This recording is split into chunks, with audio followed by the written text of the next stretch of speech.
फिर पढ़ना से सुनिए, सुनो। बस बस बस, बिरिया बिरिया बिरिया के शब्द आगे एक नहीं आया? आया।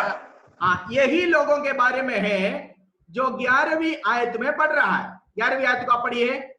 बिरिया के लोगों की खूबी क्या था, वही है जो बता रहे हैं अमर। 11वीं आयत को पढ़िए। तो ये लोग तो जिस्म के और यहूदियों से भले थे, हाँ, और उन्होंने बड़ी लालसा से वचन ग्रहण किया हाँ, और प्रतिदिन पवित्र शास्त्रों में ढूंढते रहे कि ये बातें यूं ही हैं कि नहीं।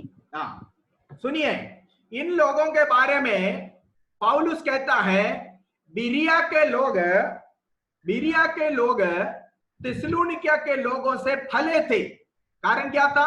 ये लोग ज्यादा खाना खिलाने वाले थे पादरी साहब को, ज्यादा मोटा मोटा दशवांश देने वाले थे, मोटे मोटे ऑफरिंग देने वाले थे, ये नहीं था। पौलुस कहता है बिरिया के लोग थिस्सलुनीकिया के लोगों से फले थे, कारण वे लोग परमेश्वर का वचन प्रतिदिन जांच पड़ताल करते थे कि हमने जो सुना है, हमने जो आज सुनकर आया है, आज पादरी साहब ने जो प्रचार किया है, आज हमने वहां से जो मैसेज सुना है, ये परमेश्वर के वचन में ऐसा ही है या नहीं करके वो प्रतिदिन जांच पड़ताल करते थे। डे टू डे लाइफ में एवरी डे वे हर दिन परमेश्वर का वचन को जांचते थे, जांच पड़ताल करते थे कि ये ऐसा है या नहीं। इस कारण पौलुस ने कहा थिस्सलुनीकिया के लोग तो सुनकर चले जाते थे, लेकिन बिरिया के लोग घर में आकर होमवर्क करते थे। कितने लोग परमेश्वर के वचन के ऊपर होमवर्क करते हैं? आप में से कितने लोग परमेश्वर का वचन पढ़ते हो? अगर आप परमेश्वर का वचन प्रतिदिन होमवर्क के तौर पर पढ़ने वाले हैं, रिसर्च करने वाले हैं, तो आप परमेश्वर के वचन में संदेह नहीं करेगा। आपका प्रॉब्लम क्या है? आप थिस्सलुनीकिया के लोगों के समान है, सुनते हैं, सुनकर चला गया और वो बातें आपके मन में रहा और आपने उसको बिना स्टडी किए हुए, बिना जांच पड़ताल किए हुए आप प्रचार करते जा रहे हैं। अभी तो आप कह रहे हैं हमारा देश का कानून ये है, हमारा देश का संस्कृति यह है। इंडिया, पूरा इंडिया कश्मीर से लेकर कन्याकुमारी तक है। कन्याकुमारी केरल में है, तो केरला जो है इंडिया के सबसे ज्यादा कानूनों को मानने वाला, आदर करने वाला, सम्मान करने वाला देश है। हम वहां से आए हैं और हम हमारा देश का कानून तो पूरा पूरा पालन करते हैं, साथ साथ परमेश्वर का वचन का भी हम पालन करते हैं। तो उत्तर भारत जो है दिल्ली या दिल्ली से आगे एमपी, यूपी, बिहार, झारखंड इत्यादि देश केवल बनने से इंडिया नहीं बनता है कि जो आप कह रहे हैं कि हमारे इंडिया का कानून है ये। ठीक है, इंडिया का कानून केरल वालों को भी लागू है, केरला में भी लागू है, लेकिन वहां एक हिंदू बैकग्राउंड से, मुसलमान से और अन्य किसी जाति से एक व्यक्ति अगर बचकर आता है तो वो पूरा पूरा परमेश्वर का वचन का पालन करता है और देख पता ही नहीं चलता कि ये हिंदू बैकग्राउंड से आया या ये मसीह, पहले से मसीह परिवार से आया या ये मुसलमान परिवार से आया। कोई भी जो है भावभेद नहीं दिखता, क्योंकि सारे विश्वासी गणों को वहां पर एक जैसे दिखता है। लेकिन नॉर्थ इंडिया का विश्वासियों को देख के पूछना पड़ता है कि आप मसीह है, क्योंकि उसको देख के पता नहीं चलता है कि ये प्रभु के लोग है कि अन्य जाति है। और हमें परमेश्वर का वचन के प्रति बड़े गलतफहमी हुआ है। हम सोच रहे कि प्रभु पर विश्वास करने वाले सारे हैं जो है प्रभु के लोग हैं, बाकी सारे अन्य जाति। ऐसा नहीं है। यहूदी को छोड़कर दुनिया के सारे लोग, सारे जात के लोग अन्य जाति है प्रभु के नजर में। ये भी बात मैंने आपको कल बोला था। ओके, सो हमारे कहने का मतलब यह है कि परमेश्वर का वचन पुराना और नया नियम में लिखा हुआ वचन है, जो मैं अभी खोल को आपको बताने चाहता है। सो उस वचन अगर आप कहते हैं कि मैं मानता हूं, तो फिर आपको इस वचन में जो लिखा उसको करना पड़ेगा। नहीं है तो आज ही छोड़ दीजिए, मसीह को ही छोड़ दीजिए। बेकार में आप समय खर्च कर रहे हो, आपको आपके लिए स्वर्ग में जगह नहीं मिलेगी। प्रभु ऐसे लोगों को ग्रहण करने के लिए नहीं बैठे।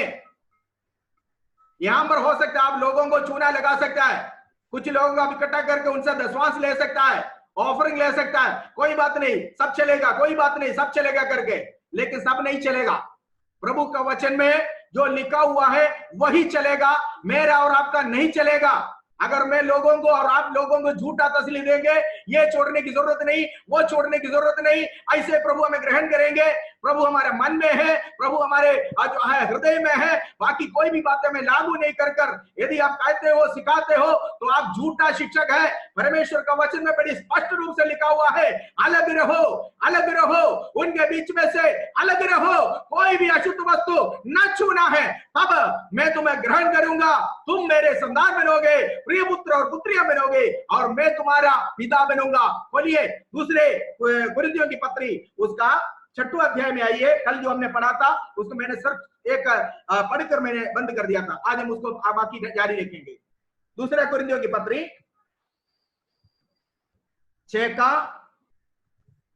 7 का पहले पढ़िए। जयकरण का माइक में ऑन रखता हूं, लेकिन ध्यान रखना आपके घर से कोई आवाज नहीं आना चाहिए। ओके, दूसरे कुरिन्थी 7 का 1।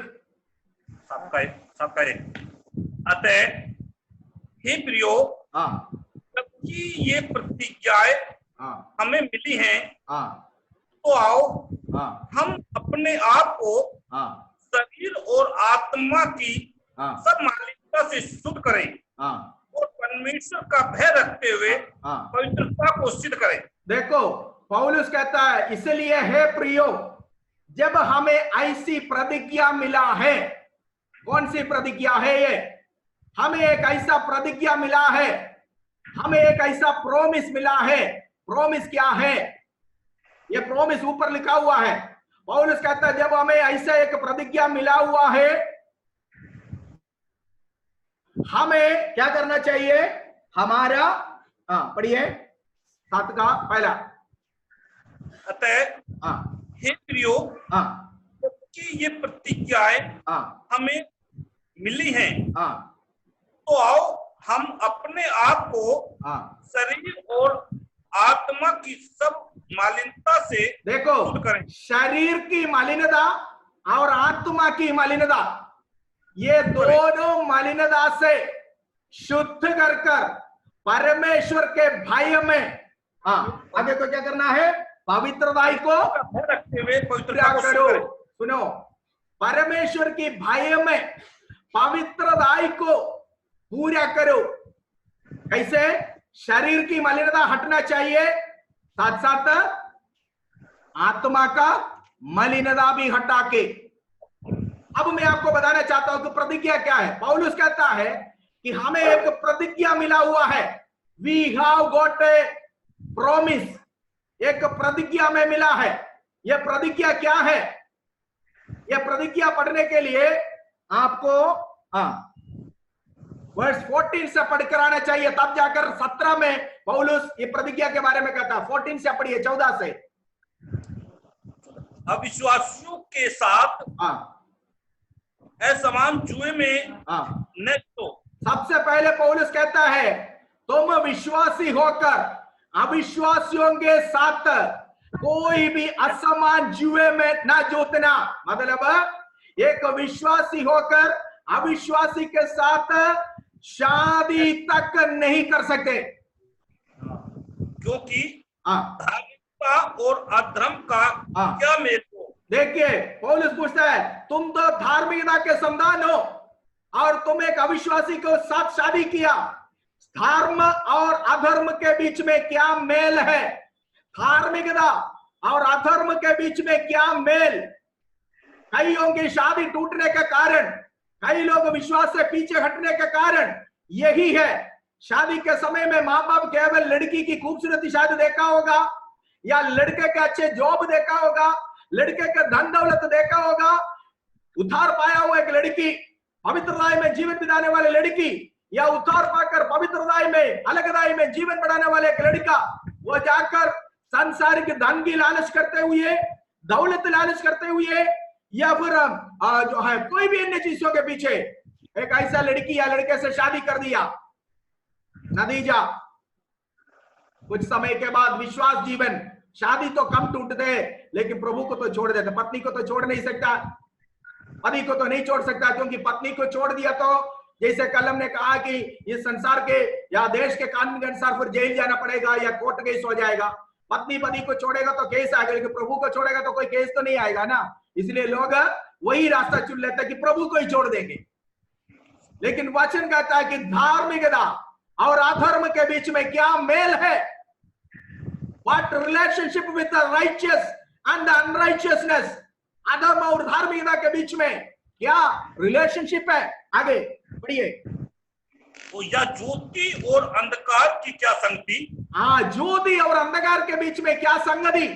पौलुस पूछता है, कोरिन्थ के कलीसिया से पूछ रहा, ये अन्य जाति से नहीं पूछ रहा। यहां पर बैठे हुए मुझे सुनने वाला हर कोई कलीसिया है। आप प्रभु यीशु मसीह के चलता फिरता मंदिर है। कितने लोग विश्वास करते हैं मैं प्रभु का चलता फिरता मोबाइल चर्च हूं? हालेलुया, हालेलुया, हालेलुया, आमीन। हम लोग प्रभु के मंदिर है, प्रभु के चलता फिरता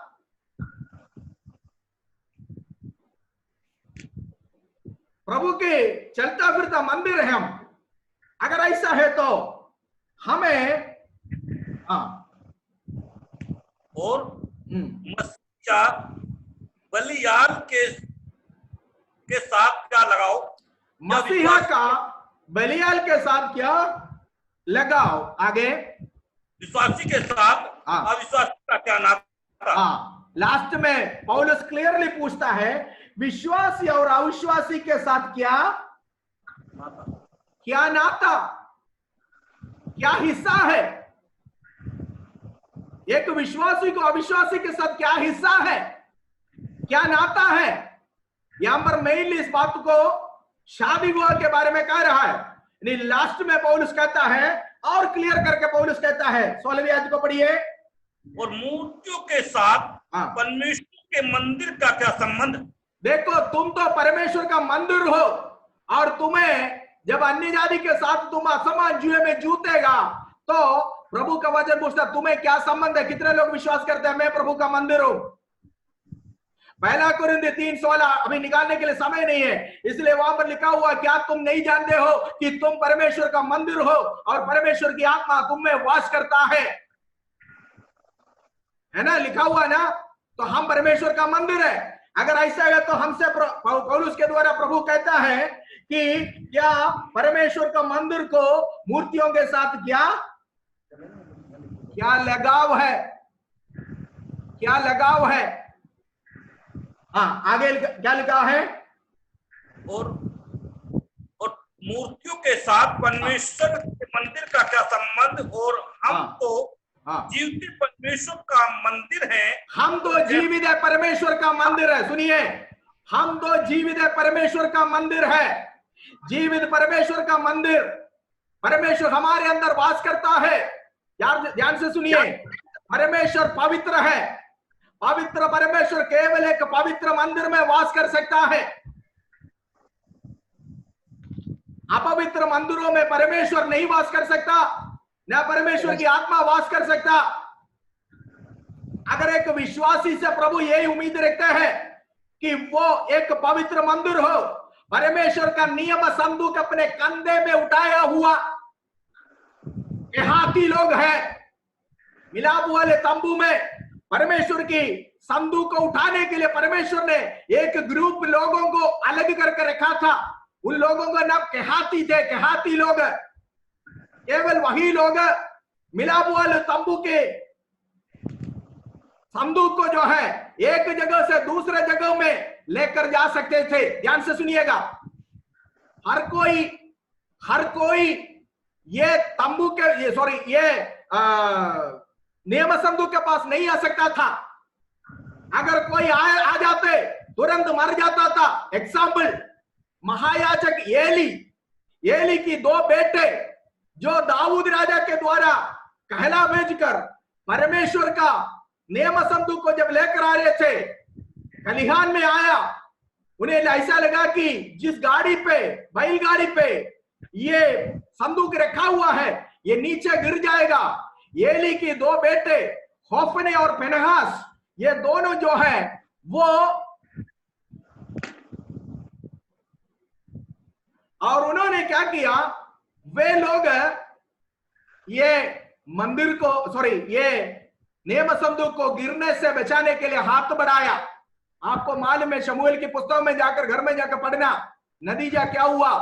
उसी घड़ी में ये ये नियम संदूक की और हाथ बढ़ाने के कारण ओफने और विनगास, एली का दोनों बेटे वहीं का वहीं मर गया। दूसरी बात, मिलाप वाले तंबू के समय के बाद शमूएल की पुस्तक में हम लोग फिर आते हैं, दूसरे शमूएल की पुस्तक 7वां अध्याय में उसिया राजा के बारे में पढ़ते हैं। उसिया राजा महायाजकों को दिया हुआ सेवकाई में राजा होने के अधिकार के साथ वो हाथ बढ़ाकर वेदी पर आग जलाने के लिए हाथ बढ़ाया, वही वो उसिया राजा कोड़ी बन गया। ध्यान से सुनिए, एक साधारण विश्वासी से अगर परमेश्वर उम्मीद रखता है कि तुम जीवित परमेश्वर का मंदिर हो और तुम्हें पवित्र होना, परमेश्वर का नियम संदूक को उठाने के लिए परमेश्वर ने आपको एक महायाजक के तौर पर या याचक के तौर पर नियुक्त किया है, तो आप और आपके पत्नी, आपका जीवन, आपका परिवार कितना पवित्र होना चाहिए।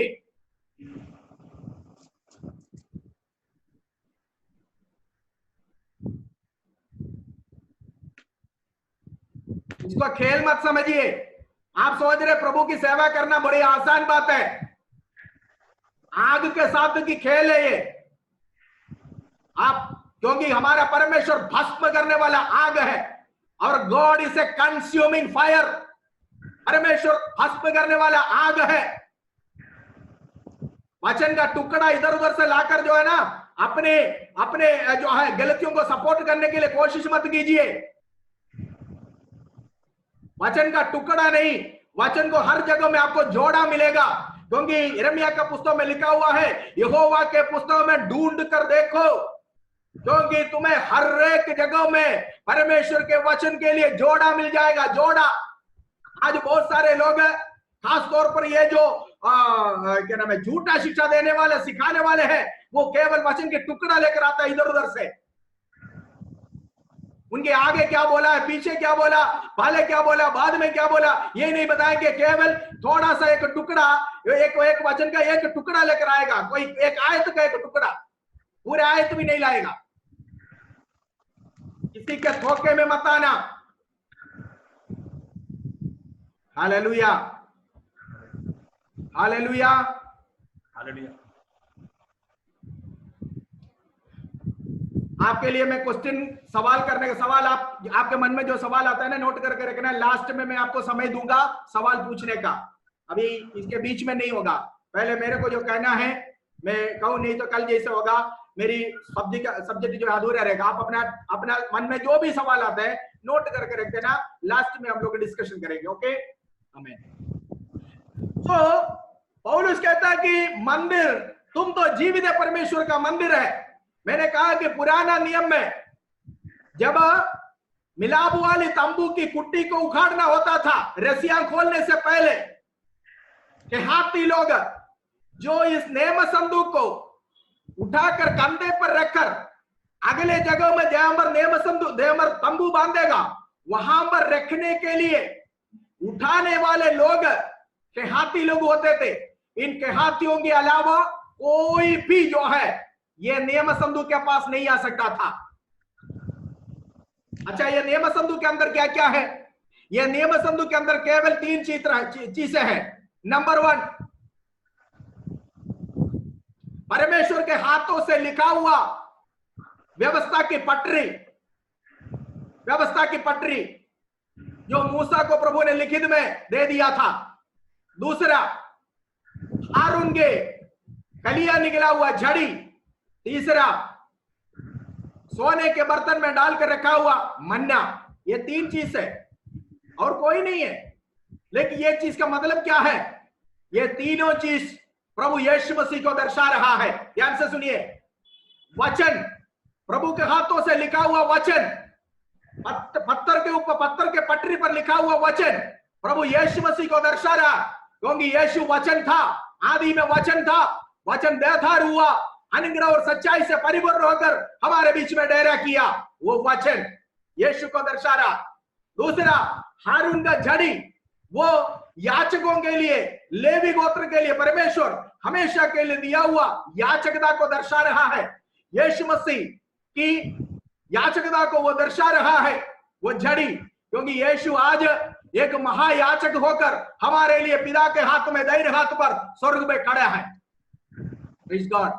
तीसरी बात, सोने के बर्तन में डाल के रखा हुआ मन्ना, ये मन्ना भी प्रभु यीशु को दर्शा रहा है, क्योंकि यूहन्ना की पुस्तक पत्री, यूहन्ना की इंजील, उसका 6वां अध्याय में प्रभु ने इस प्रकार कहा है कि मरुभूमि में बरसा हुआ मन्ना मैं ही हूं, जो तुम्हारे पुरखों ने खाया है और मरा है, लेकिन जो मुझसे खाएगा वो मेरे द्वारा जीवित रहेगा।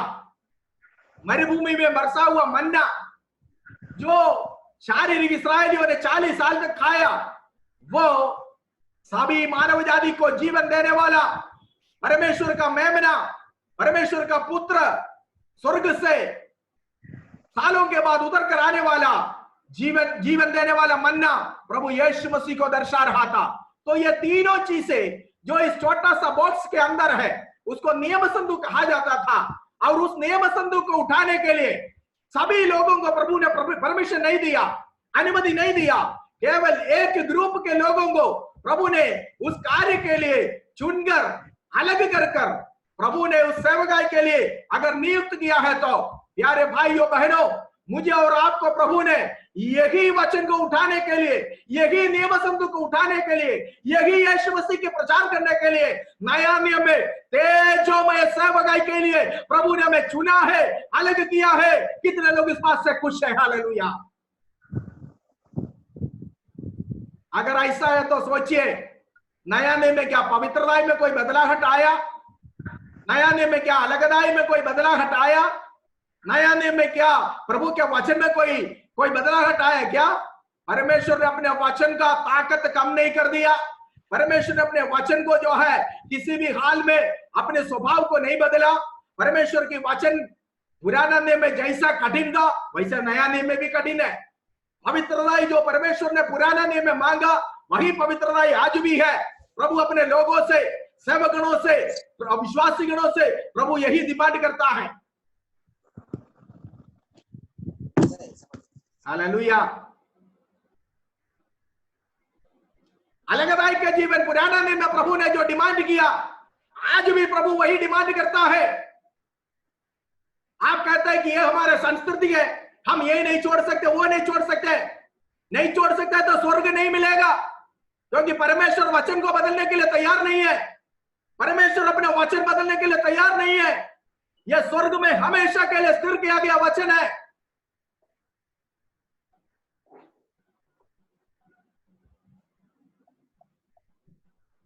समस्त लोगों को मैं स्वर्ग में स्वीकार करूंगा करके प्रभु ने वायदा भी नहीं किया। इसलिए प्रभु यीशु मसीह ने कई बार दृष्टांत के द्वारा स्वर्ग राज्य के बारे में कहा। ऊंट का सुई के नाल से निकलना, सकरे रास्ते से गुजरना, ये सारे एक मिसाल है जो प्रभु ने स्वर्ग राज्य के बारे में इशारे करते हुए कहा है। हर कोई नहीं कर सकेगा, हर कोई नहीं चल पाएगा इस रास्ते से, हर कोई हर जगह में छुप नहीं सकता है। जो नहीं छोड़ना चाहता है, प्रभु को छोड़िए, सेवकाई को छोड़िए। That is the best thing. ये सबसे अच्छी बात है।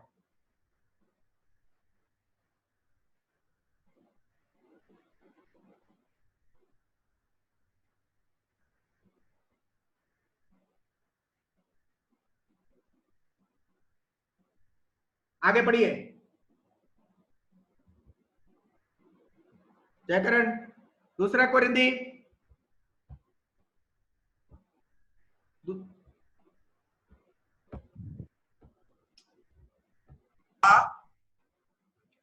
आगे 16।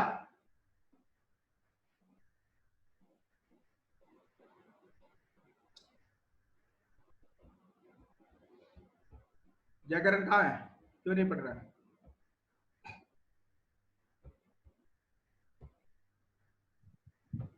हम तो जैसा परमेश्वर ने कहा, मैं उनमें बसूंगा और उनमें चला फिरा करूंगा और मैं उनका परमेश्वर होऊंगा, वे मेरे लोग होंगे। आगे इसलिए प्रभु कहता है कि उनके बीच में से निकलो। सुनो और अलग रहो। ध्यान से सुनना, अंडरलाइन करना इस आयत को। इसलिए प्रभु कहता है उनके बीच में से निकलो और अलग रहो। रुके जाना। और इसलिए प्रभु कहता है उनके बीच में से निकलो। प्रभु ये कहां पर कहता है? ये पुराना नियम में कहीं कहा हुआ बात तो पौलुस जो है कोटेशन के तौर पर लिखा हुआ है। इस बात को देखने के लिए पुराना नियम की पुस्तक आपको खोलना पड़ेगा। इसलिए प्रभु कहता है उनके बीच में से निकलो।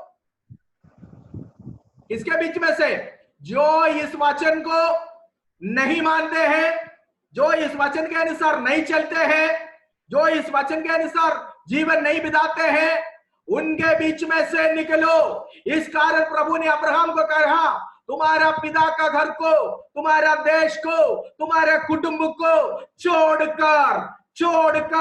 छोड़कर प्रभु तभी भी अभी भी एक अलगदाई का जीवन चाहता है। अलग रहो अलगदाई का जीवन। आपके बाइबल में है कि नहीं? हिंदी बाइबल में ऐसा लिखा है कि नहीं? लिखा है ना। इसलिए प्रभु कहता है उनके बीच में से अलग रहो, उनके बीच में से अलग रहो। और आगे, और अशुद्ध वस्तु मत छुओ, तो मैं तुम्हें ग्रहण करूंगा। यही है प्रतिज्ञा जो 7वीं अध्याय का पहले आयत में लिखा हुआ प्रतिज्ञा।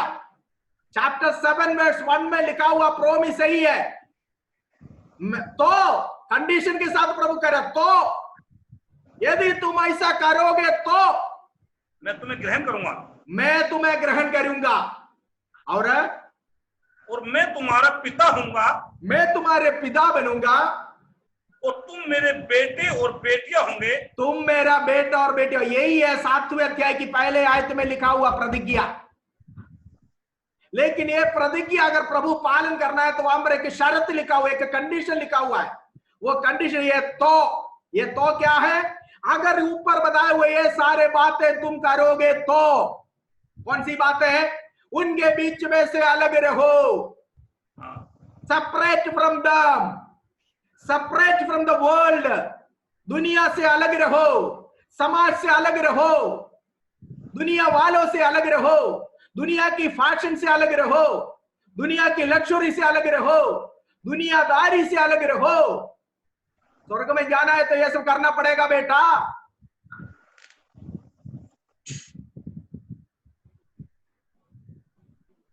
स्वर्ग में जाना है तो आपको करना पड़ेगा, नहीं है तो यहां पर बिना मतलब के जीवन लाइफ आप खर्च कर सकते हो। इसलिए मैं आपको कहता है कि जो नहीं करना चाहते हैं प्रभु को ही छोड़ दो, क्योंकि नरक तो मिलना ही मिलना है। क्या फायदा है प्रभु के पीछे चलकर लास्ट में आकर प्रभु ये कहने पाए कि मैं तुम्हें कभी न जाना, अधर्म करने वालों मेरे से दूर हो जाकर के क्यों वो बातें प्रभु से सुनने को मिले।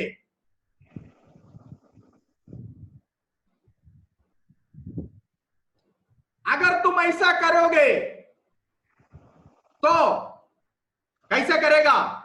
सेपरेट हो जाओ, उनके बीच में से अलग हो जाओ, अलग रहो। फिर कौन सा है? कोई भी अशुद्ध वस्तु मत छुओ। कल किसी ने मेरे को सवाल किया था, हमारा पास्टर लोग प्रसाद लाकर खाते हैं धन्यवाद बोल के। भाई आपने धन्यवाद बोलने से जो चीज मूर्ति के सामने चढ़ाया हुआ है ये आपको मालूम है वो चीज शुद्ध नहीं होते हैं। आप धन्यवाद करके खाने से क्या कोई मरणहार वस्तु दवाई में बन जाता है? कितने गलत फहमी, गलत उपदेश दुनिया में चल रहा आपको पता है। एक आयत का टुकड़ा लेकर आया एक बार मेरे पास आकर कह रहा, प्रभु ने कहा धन्यवाद के साथ अगर इस्तेमाल करे तो हर चीज खा सकता है, पी सकता है। तो मैं शराब भी पी लेता हूं, क्योंकि शराब जब दुकान में तब वो शराब है, जब मैं अपने घर में लाया तो जो है वो चीज पवित्र हो गया। मैंने प्रार्थना कर लिया, वो पवित्र हो गया। ये किसको प्रभु ने कहा? ये किन लोगों को प्रभु ने कहा? इसको निकालने के लिए आपको पुराने दिन की पुस्तक ढूंढना पड़ेगा। मैंने आपको पहले बोला ये कहीं और लिखा हुआ बात है जो पौलुस ने लिखा है। ये किससे बोला प्रभु ने? किससे बोला ये प्रभु ने? स्पष्ट रूप से ये परमेश्वर के लोगों से प्रभु ने बोला। यहोवा के मंदिर में सेवा करने वाले याचकों से प्रभु ने कहा ये बात। इसीलिए पौलुस यहाँ पर स्पष्ट रूप से इस बात को जो है पुष्टिकरण करते हुए कह रहा है। आप निकालिए यशायाह के पुस्तक उसका 52 अध्याय का 11वीं आयत को देखे। यशायाह चैप्टर 52 वर्स 11 में യഹോവയുടെ ഉപകരണങ്ങളെ ചുമക്കുന്നവരെ അങ്ങനെ ഒരു വാക്യമുണ്ട് അവിടെ. അവരോട് പറഞ്ഞതാണ് याजकों से बोला प्रभु ने ये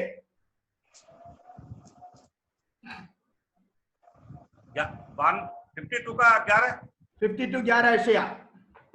हाँ, दूर हो, हाँ, तो दूर वहां से निकल जाओ, हाँ, कोई अशुद्ध वस्तु मत छुओ, हाँ, उनके बीच में से निकल जाओ।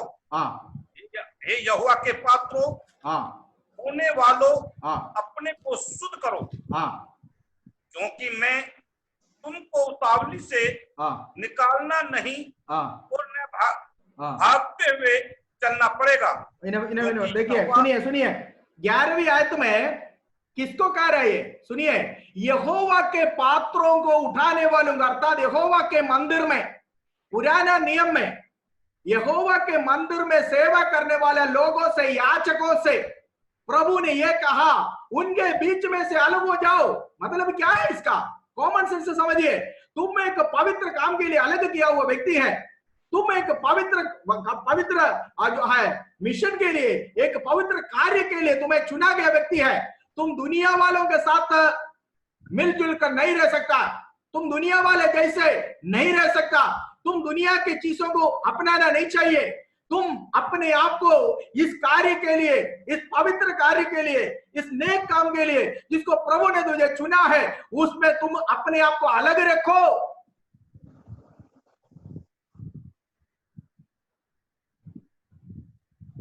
आपको मालूम है पुराना नियम में प्रभु की सेवकाई के लिए एक व्यक्ति को अलग करने का मतलब था नासिर, नाजिर, उसको नाजिर बोलते थे। मतलब वो मां के पेट से ही जो है उस सेवकाई के लिए अलग किया था। उसको प्रभु ने कुछ व्यवस्था पुराना नियम में दिया था। वो व्यवस्था यह था कि वो व्यक्ति कभी भी दाख मधु नहीं पी सकता। दूसरा, अपने सिर के बाल को नहीं काटेंगे, नाजिर। तीसरा व्यवस्था यह था कि वो किसी भी हाल में डेड बॉडी के पास नहीं जाएंगे। डेड बॉडी, सुनिए, ध्यान से सुनिएगा, एक बहुत बड़ी बात है मैं आपको बता रहा हूं।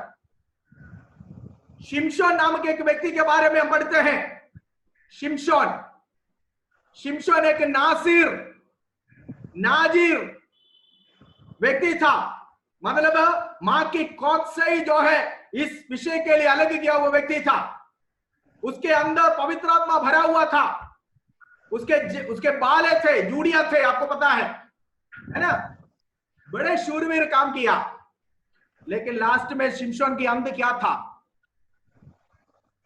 फिलिस्तीयों के हाथ में पड़ गया। उन्होंने उनकी आंख फोड़ दिया। लास्ट में चक्की पीसना पड़ा। पास पड़ा है कि नहीं पड़ा? कारण क्या था मालूम है?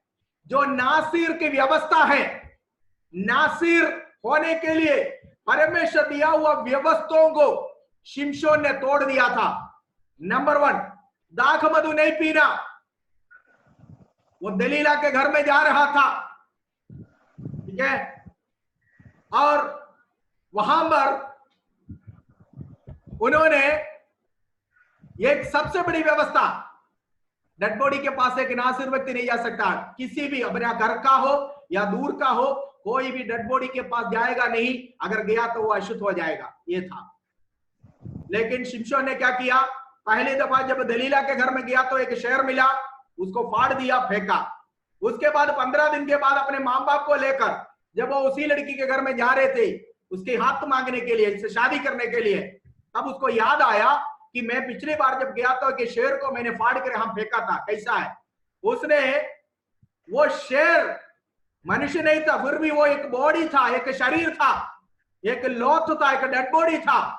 उसने परमेश्वर का उस नासिर व्यवस्था को उल्लंघन कर उस डेड बॉडी के पास गया, उसको हाथ में उठाया, उसके अंदर रखा हुआ मधु के छत्ते लेकर आया, उसको खा लिया, परमेश्वर की व्यवस्था का उल्लंघन कर दिया, उसके ऊपर तब तक मंडराया हुआ परमेश्वर की आत्मा का सामर्थ्य और शिमशोन से हट गया।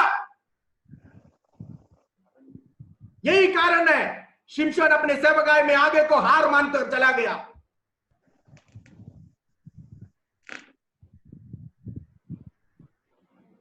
नया नियम के सेवक न हो आप और मैं, अगर हम ऐसा है तो परमेश्वर का वचन देखो, यहां पर यशायाह नबी के पुस्तक 52 का 11 में लिखा हुआ है, हे यहोवा के पात्रों को उठाने वालों, मतलब यहोवा के भवन की सेवा करने वालों, तुम अपने आप को शुद्ध रखो, अपने आप को अलग रखो, उनके बीच में से निकल आओ, हट जाओ।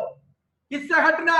संसार से, संसार के लोगों से, संसार के रीति रिवाज से, संसार की अभिलाषाओं से, संसार की फैशन से, संसार की पहनावा से, संसार की फैशन, ये सब चीजों से एक परमेश्वर का दास को, दासी को अपने आप को अलग रखना। आपको देखकर लोग कहने पाए कि ये हमारे समान नहीं है, ये बिल्कुल फर्क है।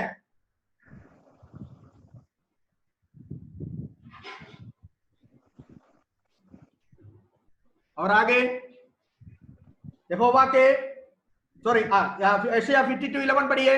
जयकरण आप अपने ऑडियो खुला रखना है, घर से आवाज नहीं आना चाहिए, बस पढ़िए जयकरण। हाँ जी। दूर दूर से निकल जाओ। नहीं, 11 पढ़िए। हाँ 11 बस। हाँ 11। हाँ, दूर दूर हो, दूर वहां से निकल जाओ, कोई अशुद्ध वस्तु मत छुओ, उनके बीच में से निकल जाओ, उनके बीच में से निकल जाओ, कोई भी अशुद्ध वस्तु नहीं छूना,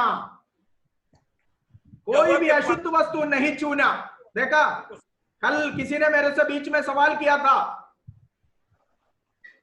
आपको पता है प्रेरितों के, सॉरी, कुरिन्थियों की पत्री, पहला कुरिन्थियों की पत्री 10वीं अध्याय में प्रेरित पौलुस बड़ी स्पष्ट रूप से लिखा हुआ है, अन्य जाति जो बलिदान चढ़ाते हैं वो परमेश्वर को नहीं बल्कि दुष्टों भूतों को होती है। पढ़ा है ना? पढ़िए पहला कुरिन्थियों की पत्री 10 का, पहला कुरिन्थियों की पत्री 10 में आइए। पहला कुरिन्थियों की पत्री 10वीं अध्याय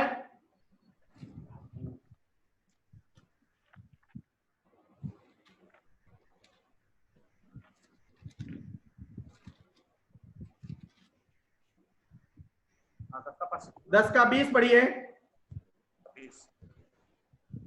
नहीं, वरन यह कि अन्य जाति जो बलिदान करते हैं वे परमेश्वर के लिए नहीं परंतु दुष्ट आत्माओं के लिए बलिदान करते हैं। और मैं नहीं चाहता कि तुम दुष्ट आत्माओं के सहभागी हो। आगे पढ़ो ना। तुम प्रभु के कटोरे और दुष्ट आत्माओं के कटोरे दोनों में से नहीं पी सकते। तुम प्रभु की मेज और दुष्ट आत्माओं की मेज दोनों के साथी नहीं हो सकते। क्या तुम? रुके आगे 21, 22 भी पढ़िए। क्या तुम प्रभु को भोग खिलाते हो? हम उससे शक्तिमान हैं। इस आयत का कोई एक्सप्लेनेशन की जरूरत है?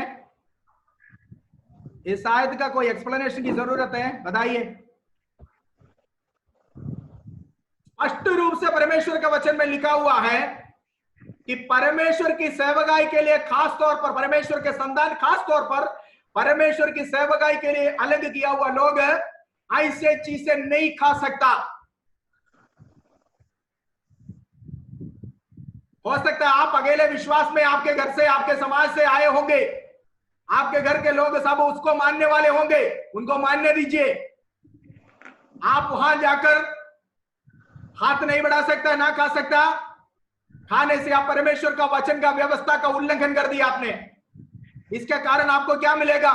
परमेश्वर के क्रोध आपको ऊपर भड़केगा, श्राप आपके ऊपर, आपके पीढ़ी के ऊपर आएगा। स्पष्ट रूप से लिखा हुआ है, लिखिए पढ़िए। अन्य जाति 20वीं आयत में अन्य जाति लोग। Pastor Dinesh, can you read? Dinesh पढ़िए। पास्टर दिनेश बादली, थोड़ा क्लियरली पढ़ना है, आवाज सबको सुनाई देना है।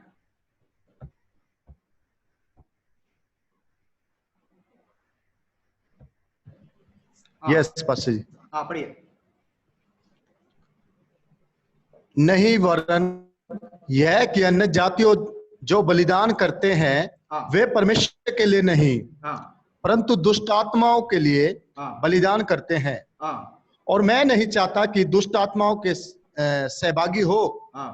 तुम प्रभु के कटोरे और दुष्ट आत्माओं के कटोरे दोनों में से नहीं पी सकते। रुकिए, पौलुस कहता है मैं नहीं चाहता कि तुम दोनों मेष में शामिल हो। प्रभु बोझ लेने वाले, प्रभु बोझ देने वाला एक पासवान कैसे ऐसा कार्य कर सकता है? कैसे ऐसे जगह से आने वाले चीजें खा सकता है? प्रभु के वचन में स्पष्ट रूप से लिखा हुआ है, मैं नहीं चाहता कि तुम दुष्टों के दुष्ट के क्या कहता है तुम दुष्टों के कटोरे, दुष्टों के कटोरे और प्रभु के कटोरे दोनों तुम पिए और प्रभु के मेष में और भूत के मेष में शामिल हो जाए? नो, बिल्कुल नहीं। आप कहते हैं कि अरे हमारे रिश्तेदार सब ऐसा है, रिश्तेदारी रखना पड़ता है, लोगों को दिल रखना पड़ता है। तुम लोगों का दिल रख ही रह जाओगे, प्रभु को छोड़ो ना। प्रभु की व्यवस्था को, कानून को नहीं तोड़ो। तुम्हें अगर तुम्हारा रिश्तेदारी प्रभु से प्यारा है, जिस प्रभु ने तुम्हें स्वर्ग का ऑफर किया हुआ है, जिस प्रभु तुम्हें स्वर्ग में ले जाने के लिए अपना बहुमूल्य खून बहाकर तुम्हारा उद्धार और छुटकारा किया, उनसे बढ़कर अगर तुम्हें शारीरिक रिश्ता महत्वपूर्ण है, जो खबर के साथ समाप्त होने वाला है, समाज अगर आपको बड़ी बात लगता है, आपको रिश्तेदार अगर बड़ी बात लगता है, आप प्रभु को छोड़िए, प्रभु को क्रोध मत दिलाइए। पौलुस कहता है ये सब कर कर क्या हम प्रभु को क्रोध दिलाते हैं?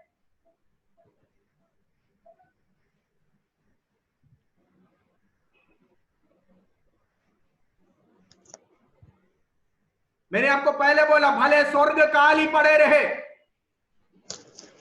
परमेश्वर वहां पर लास्ट वैकेंसी में है। अरे कुछ लोग कुछ जगह और है, भले इनको भी जाने देते, इनको भी जाने देते, किसी को ऐसे जाने नहीं देगा। स्वर्ग काल ही रहे, कोई भी अशुद्ध व्यक्ति, कोई भी अपवित्र व्यक्ति, कोई भी परमेश्वर के वचन का उल्लंघन कर संसार में रहने वाला पादरी हो या बिशप हो, कोई भी हो, स्वर्ग राज्य में प्रवेश नहीं होगा। सबके लिए प्रभु ने एक ही बाइबल लिखा। भाषा भले अलग है, अलग अलग भाषा है, लेकिन वचन एक ही है।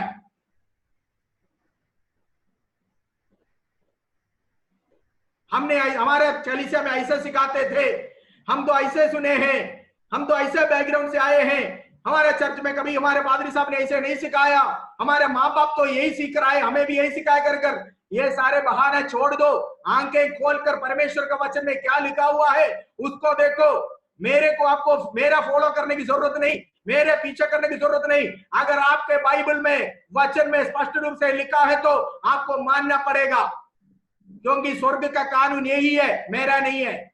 मैं कोई बाइबल नहीं लिखा जिससे मैं आपसे बोल रहा हूं, मैं आप ही के हाथ में रखा हुआ बाइबल से बोल रहा हूं। वचन सबके लिए है, सभी के उद्धार के लिए लिखा हुआ है। जो इसको पालन करेगा, मानेगा, केवल वही उद्धार होगा, केवल वही जाएंगे स्वर्ग में। आपका खानदान, आपका संस्कृति, आपका रीति रिवाज, आपका समाज, प्रभु को कोई लेना देना नहीं है इससे। जो कोई इससे मानेगा, जो कोई इसके अनुसार चलेगा, वही होंगे प्रभु के राज्य में। ये उस राज्य का कानून है, ये इधर भी लागू है, उधर भी लागू है। केवल इस संसार में सांसारिक जीवन के लिए देशों की कानून है, लेकिन ये कानून हमारे मरने के बाद भी लागू होगा।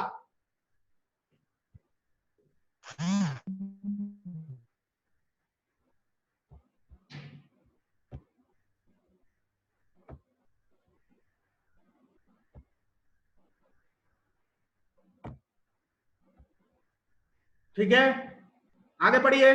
दिनेश, आप आवाज म्यूट मत करो, आप अपने आवाज ऑन रखना है। आवाज हमेशा खोलना बंद करना मुश्किल हो जाता है। आप अपने आवाज को खुला रखिए। Yes yes. तुम प्रभु के कटोरे और दुष्टात्मा के कटोरे दोनों में से नहीं पी सकते। हाँ, तुम प्रभु की मेज और दुष्टात्मा की मेज दोनों में साझी नहीं हो सकते। देखा, स्पष्ट रूप से लिखा हुआ है। उधर जाकर तुमने उनकी दिल रखने के लिए वो भी किया, इधर आकर प्रभुज भी ले लिया, या उधर जाकर तुमने कभी मैंने कुछ दिन पहले सुना था ऐसे कि कोई पास्टर जो है, क्या कहता है, क्या बोलते हैं उसको, माथे में ये लगाकर घूम रहे पास्टर।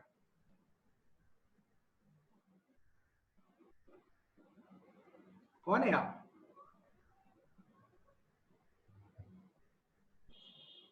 अपने कानून है, ये वचन जो आपके हाथ में दिया, प्रभु यीशु ने कहा, मैंने जो वचन तुमसे किया है, ये वचन के अनुसार आखिरी दिनों में मैं तुम्हारा न्याय करूंगा। ये वचन जो आप आज प्रचार करते हो ना लेके, यही वचन कल को आपके गले में तलवार के रूप में गिरेगा। यही आपके लिए न्याय का दंड ठहराएगा, क्योंकि प्रभु यही वचन से हमारा न्याय करने वाला है।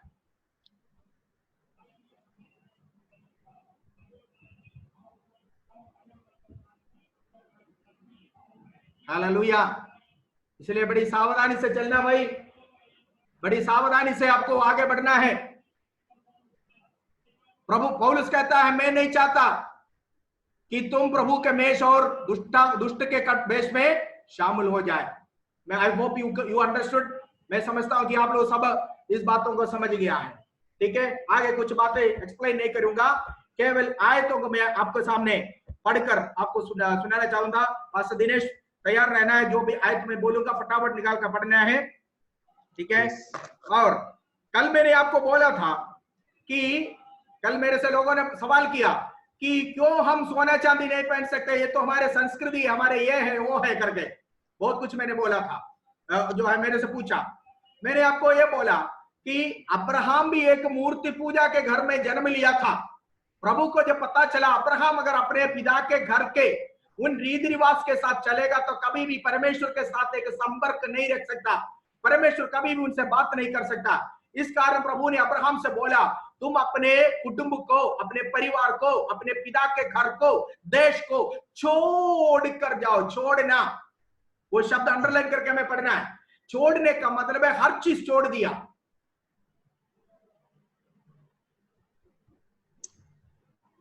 छोड़ने का मतलब क्या होता है? केवल रहना, जो मतलब उनके साथ रहना छोड़ दिया, दूसरे घर में रह रहे हैं, लेकिन सारे रीति रिवाज हम अभी वही कर रहे हैं। यही है छोड़ने का मतलब, सब कुछ छोड़ दिया। नई सृष्टि, मसीह में आया हुआ व्यक्ति नई सृष्टि है। आपका पुराना जीवन, अब गलातियों की पत्री में हम इस पर पढ़ते हैं कि मसीह यीशु के साथ पुराना मनुष्यत्व को उतार कर फेंका, उरिंज गलन्यू, उतार कर फेंका। उतार कर फेंकने का मतलब ये होता है कि जैसे एक शर्ट उतार कर फेंका, इसी प्रकार पुराना जीवन, पुराना रीति रिवाज, पुराना हमें सिखा कर रखा हुआ उन तमाम चीजें उतार कर फेंका।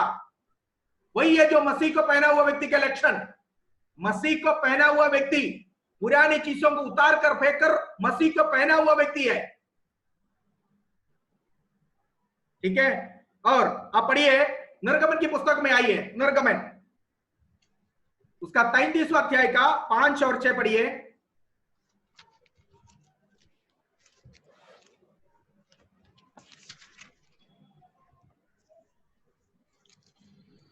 क्योंकि यहोवा ने मूसा से कह दिया था, इजराइलियों को मेरा यह वचन सुना कि तुम लोग जो तो हठीले हो, यदि मैं पल भर के लिए तुम्हारे बीच होकर चलूं तो तुम्हारा अंत कर डालूंगा।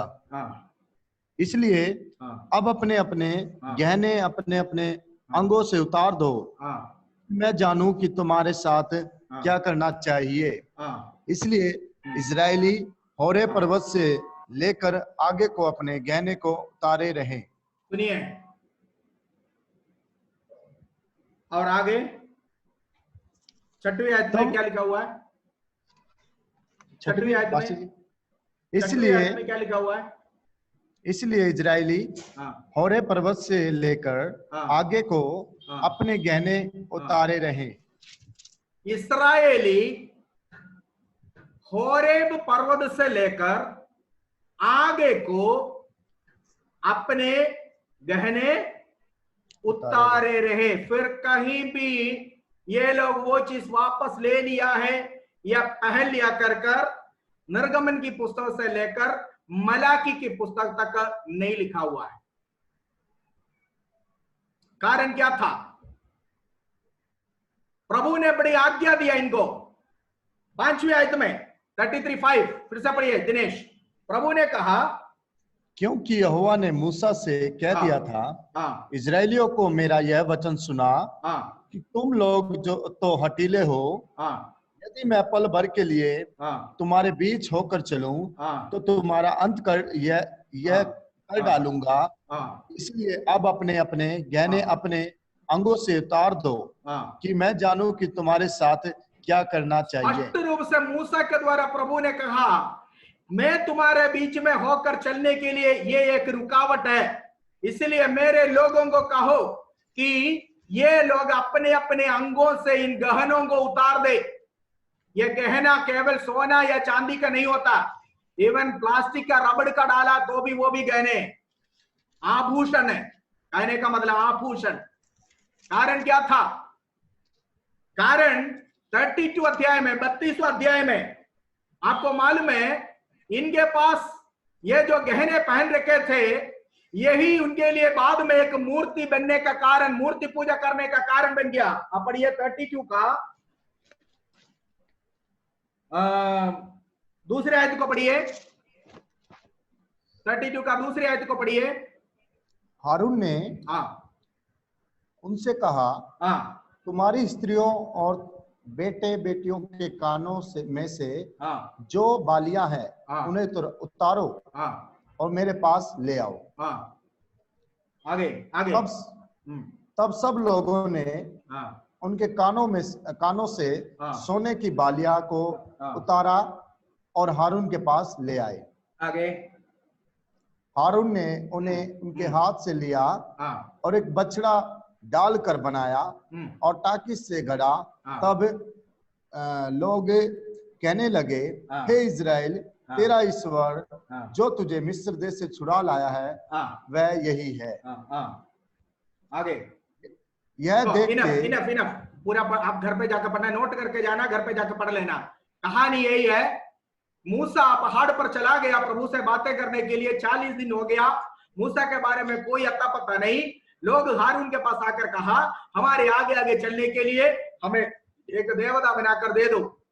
जब लोग तंग किया, हारून दुखे, हर याचक लोग, हर पास्टर लोगों को सही मार्ग में अगुवा करने वाले नहीं होते हैं। याद रखिए, मूसा के उपस्थिति में मूसा के असिस्टेंट पास्टर था हारून। हारून को जिम्मेदारी देकर, हारून को हाथों में लोगों को देकर मूसा गया था प्रभु से बातें करने के लिए। लेकिन वो हारून लोगों को मूर्ति पूजा की ओर बढ़ा दिया। लोग आकर हारून से कहा कि हमारे आगे चलने के लिए एक देवता चाहिए। तब हारून ने क्या किया? हारून ने लोगों को बोला, तुम्हारे बेटियों के, बहनों के, पत्नियों के कानों में से सोने को उतार कर लाओ। उन्होंने ला कर दिया।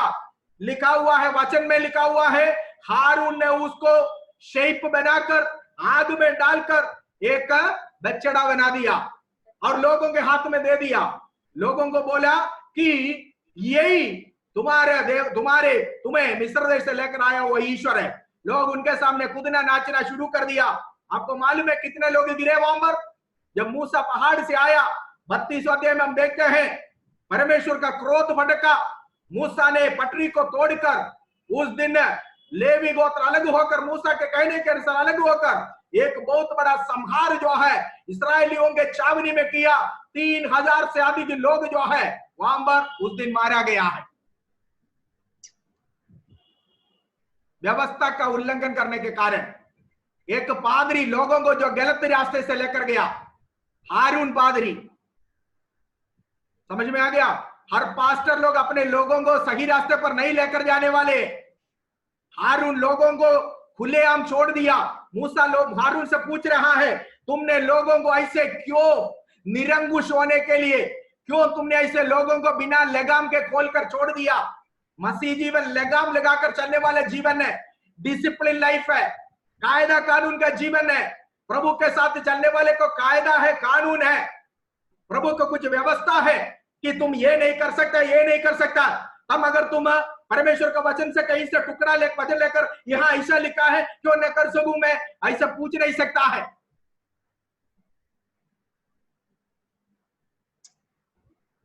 जब एक बहुत बड़ा झुंड वहां पर मारा गया, 3000 से अधिक लोग मारा गया, प्रभु ने 32वां 33वां अध्याय में प्रभु ने लोगों को कहा, मैं तुम्हारे बीच में नहीं चलूंगा आगे को। कारण क्या है? कारण तुम लोगों ने मूर्ति पूजा किया, तुम्हारे रीति रिवाज, तुमने जो अन्य जातियों के समान तुम भी बन गया। अभी जब 33वां अध्याय में मूसा के द्वारा परमेश्वर ने कहा कि मैं आगे को तुम्हारे संग नहीं चलूंगा, आप पढ़िए उसकी 3री आयत को पढ़िए, 33 का पास्टर जी, 33 का 3। तुम लोग उस देश को जाओ जिसमें दूध और मधु की धाराएं बहती हैं, परंतु तुम अकेले हो, इस कारण मैं तुम्हारे बीच में हूँ हो के ना चलूंगा। ऐसा ना हो कि मैं मार्ग में तुम्हारा अंत कर डालूं। आगे, यह बुरा समाचार सुनकर वे लोग विलाप करने लगे और कोई अपने गहने पहने हुए ना रहा। देखो, प्रभु कहने से पहले ये लोगों को समझ में आ गया कि क्यों प्रभु ने ऐसे कहा कि मैं तुम्हारे संग नहीं चलूंगा। उन्हें पता चला ये चीज है जो हमारे पास है, यही है प्रभु को हमारे संग चलने में रुकावट पैदा करता है। इस कारण प्रभु के कहने से पहले उन लोगों ने अपने अपने अंगों से उतार दिया है। कारण क्या था? कारण प्रभु ने कहा, मैं तुम्हारे संग नहीं चलूंगा, मैं तुम्हारे संग नहीं चलूंगा। ये बुरा समाचार सुनकर लोग विलाप गिरे और क्या किया? अपने अपने अंगों से वे आभूषणों को उतार कर फेंका। कारण उन्हें पता चला ये परमेश्वर घृणा करने वाले एक चीज है, ये परमेश्वर घृणा करने वाले एक वस्तु है, ये परमेश्वर घृणा करने वाले एक चीज है। आज जो गहने आप पहनते हैं, आप देखिए उसको, आप क्लोज आप ध्यान से देखिए, उसमें कोई ना कोई देवी या देवता का पिक्चर जरूर होगा या शेप जरूर होगा, उसका रूप जरूर होगा। कोई भी गहने आप लेकर देखो, कोई ना कोई देवता जो इस दुनिया में है, लोग जिसको मानते हैं, XYZ, में किसी का नाम नहीं लेना चाहता, कोई भी गहने के पीछे एक जो है एक देवता का शेप होगा, आकार होगा, उसके आकार में बनाया गया है या उससे संबंधित होगा। वो इसके पीछे एक अंधकार की सामर्थ्य है, एक अंधकार की शक्ति है। ये लोग जो प्रभु ने कहा मैं तुम्हारे आगे नहीं चलूंगा, वे लोग दुखी होंगे और वे अपने गहने को उतार दिया। फिर 6वां आयत में है जो प्रभु कहता है मूसा के द्वारा, मैं अगर तुम्हारे बीच में नहीं चलूंगा, एक पल के लिए भी मैं चलूंगा तो मैं तुम्हें भस्म कर डालूंगा। इसलिए बोलो, तुम इन अंगों में से, तुम्हारे अंगों में से जो ये मूर्ति बनने का कारण बन गया, ये सोना, ये आभूषण, ये गहना जो ये मूर्ति बनने का, ये बछड़ा बनने का कारण बन गया, इसको तुम जड़ से उखाड़ कर फेंको और शुद्ध हो जाओ, अलग हो जाओ इन चीजों से, तब मैं तुम्हारे बीच में चलूंगा। और 35 का 6वां आयत में लिखा हुआ है, वहां से लेकर अर्थात होरेब पहाड़ से लेकर आगे को कहीं भी फिर इस्राएली लोगों ने इन चीजों को अपने जीवन में नहीं लाया। उनके पास सोने थे, सोना एक धन है, वो शरीर में पहनने के लिए नहीं होता। हमारे शरीर में जो जितना भी डेकोरेशन की जरूरत है सब कुछ देखकर प्रभु ने भेजा है। हमें आज इसमें डेकोरेशन करने की जरूरत नहीं है, क्योंकि ये प्रभु का मंदिर है, इसकी डेकोरेशन प्रभु करता है, मुझे नहीं करने की जरूरत है।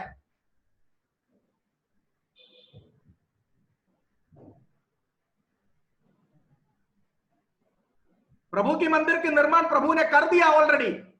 कितना खूबसूरत होना चाहिए, आपको जितना खूबसूरत होना चाहिए उतना खूबसूरत प्रभु ने पहले बनाकर भेजा है। अगर आप उसके ऊपर डेंटिंग पेंटिंग करोगे अगर आप उसके ऊपर पेंट मारोगे तो आप परमेश्वर का अपमान करते हो और सृष्टिकर्ता को कहता है कि तूने मुझे कैसे बनाया, मैं बदसूरत हूं, इससे अच्छा मैं अपने आप को सजाना आता है, इससे अच्छा मैं अपने आप को बचाना, अपने आप को मैं जो है खूबसूरत बना के रखना आता करके प्रभु के साथ आप बलवा कर रहे हो।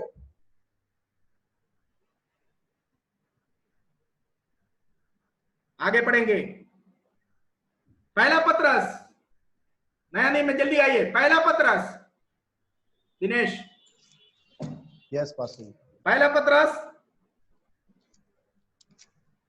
1 का 16 और 18 पढ़िए।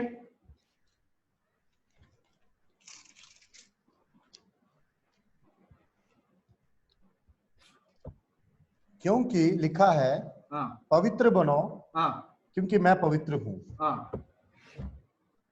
क्योंकि लिखा है पवित्र बनो क्योंकि मैं पवित्र हूं।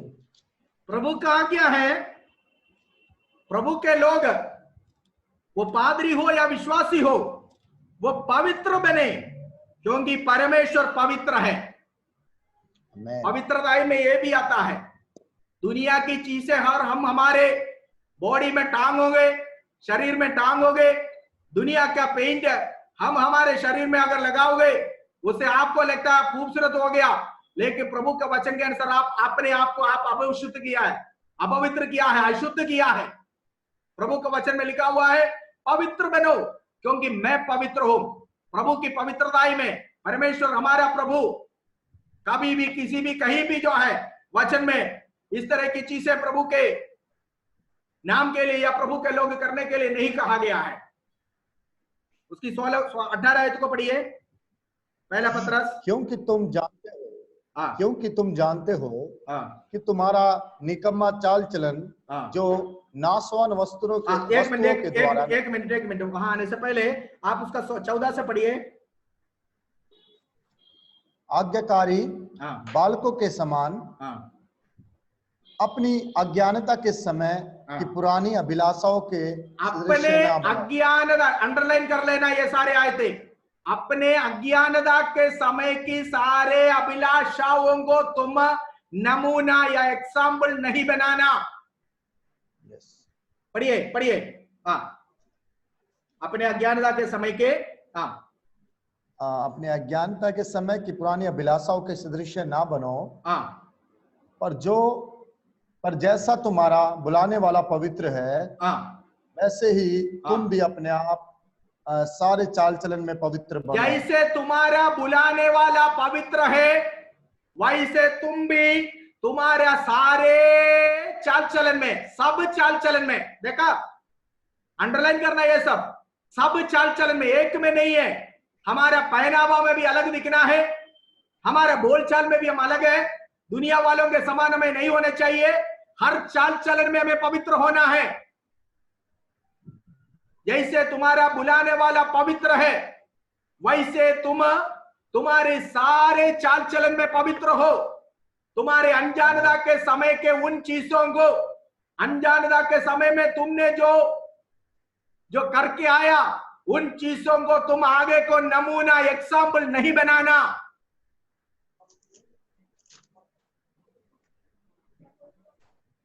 आपके बाइबल में ये सारे बातें जो मैं कह रहा हूं। यस ठीक है, आगे।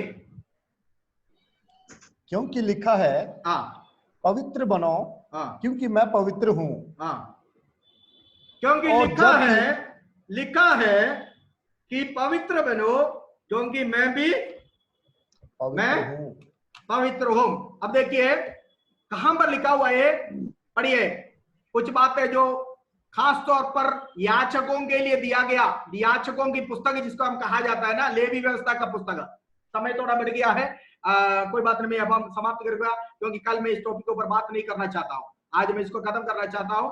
अभी हम बंद करेंगे इधर, जो 3-4-5 मिनट में समाप्त करेंगे। उसके बाद अगर आपको कोई सवाल है तो पूछ सकता है। अब जल्दी 2-3 बातें पढ़िए। लेवी व्यवस्था के पुस्तक 11 का 44 और 45 पढ़िए।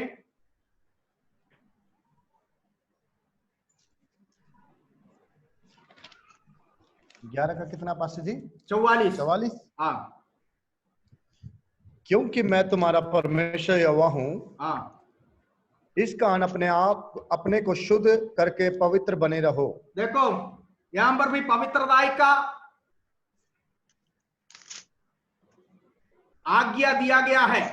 अपने आप को करना है, तुम्हें स्वयं करना है। आमीन। स्वयं करना है। ये समाज बोले, लोग बोले, वो बोले, ये बोले, वो बात नहीं है। आपको स्वयं करना है। स्वयं आपको अपने आप को शुद्ध रखना। 45वां आयत को पढ़िए। क्योंकि मैं वह यहोवा हूँ जो तुम्हें मिस्र देश से इसलिए निकाल लाया हूँ कि तुम्हारा परमेश्वर ठहरूं, इसलिए तुम पवित्र बनो क्योंकि मैं पवित्र हूँ। तुम पवित्र बनो क्योंकि मैं पवित्र हूँ। पवित्रता का दूसरा आज्ञा। तीसरे आज्ञा देखिए, लेवी व्यवस्था की पुस्तक 19 का 2। लेवी व्यवस्था 19 का 2, 19:2। लेविया पुस्तक 19:2, 19:2। लेविटिकस 19:2। हाँ। इसलिए सारी मंडली से कहे कि तुम पवित्र बने रहो क्योंकि मैं तुम्हारा परमेश्वर यहोवा पवित्र हूँ। क्योंकि मैं तुम्हारा परमेश्वर यहोवा पवित्र हूँ। अब आगे देखिए, लेवी व्यवस्था का पुस्तक 20 का 26 पढ़िए।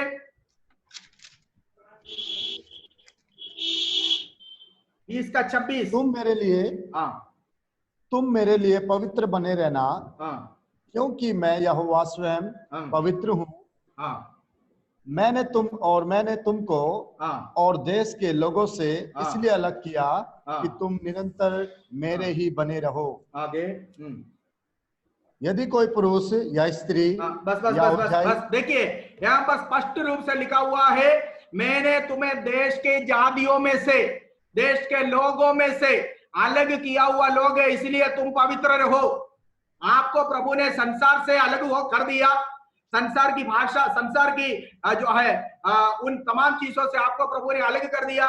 फिर भी और संसार के लोगों के समान अगर करने लगोगे तो कौन सी पवित्रताई और अलगदाई आपके जीवन में प्रभु देखेगा।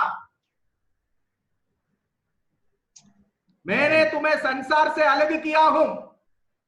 संसार की रीति रिवाजों से, संसार की अपवित्रताई से, संसार की फैशन से, संसार की उन तमाम चीजों से मैंने तुम्हें अलग किया, इसलिए तुम पवित्र बनो। तुम कहते हैं कि हम समाज कैसे छोड़ोगे, समाज का ये हमें करना पड़ेगा। तो प्रभु ने आपको कहां से कहां अलग कर दिया। वचन कहता है प्रभु तुम्हें अलग कर दिया। अलग कर दिया तो अलग कानून है आपका।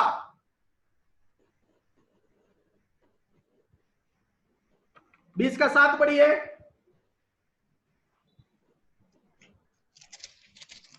लेवी व्यवस्था 20 का 7। इसलिए तुम अपने आप को पवित्र करो और पवित्र बने रहो। तुम कौन करेगा? अपने आप को पवित्र करो और पवित्र बने रहो। देखा, यहां पर भी पवित्रता की आज्ञा दिया गया है। तुम अपने आप को पवित्र बनो, अपने आप को पवित्र करो और पवित्रता में आगे बढ़ो। ये पर्सनली, व्यक्तिगत तौर से हर एक को करना है। आमीन, हालेलुया। व्यक्तिगत तौर से हर एक को करना है कि मेरा प्रभु मुझे छुड़ाया, मैं मेरे प्रभु का वचन से, मुझे वचन के अनुसार मुझे चलना कर हर एक व्यक्ति अपने आप को करने वाली बात है ये। और आगे पढ़िए, लेवी व्यवस्था 21 का 8 पढ़िए।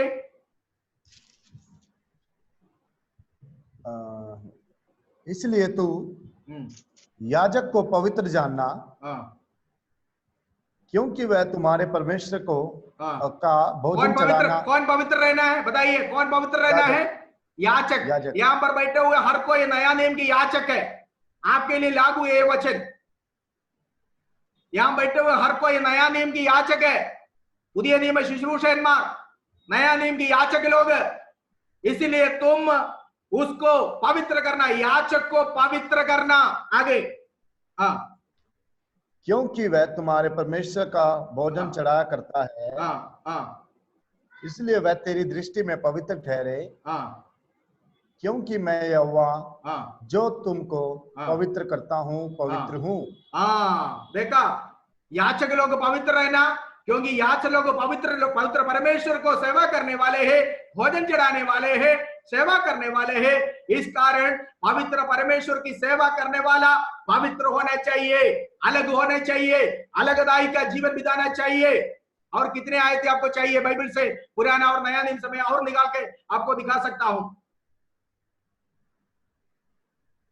ये मेरे घर में मैं लिखा हुआ बाइबल नहीं है जो जिससे मैं आपको बोल रहा अभी तक, ये आपके हाथ में लिखा हुआ बाइबल से, आपके हाथ में जो बाइबल है उसी से मैं बोल रहा हूं, ठीक है। इसके विरुद्ध, इन वचनों के विरुद्ध जो शिक्षा आपने प्राप्त किया है वो झूठा शिक्षा है, क्योंकि परमेश्वर का वचन में लिखा हुआ है कि जो इसके साथ जोड़ता है उसको परमेश्वर इस पुस्तक में लिखा हुआ बताया गया सारे विपत्ति उसके ऊपर डाल देगा, जो इससे घटाएगा उसको जीवन के वृक्ष का फल को खाने से मना करेगा, ठीक है। सो इसलिए दूसरा पत्रस 3:16, जल्दी आइए।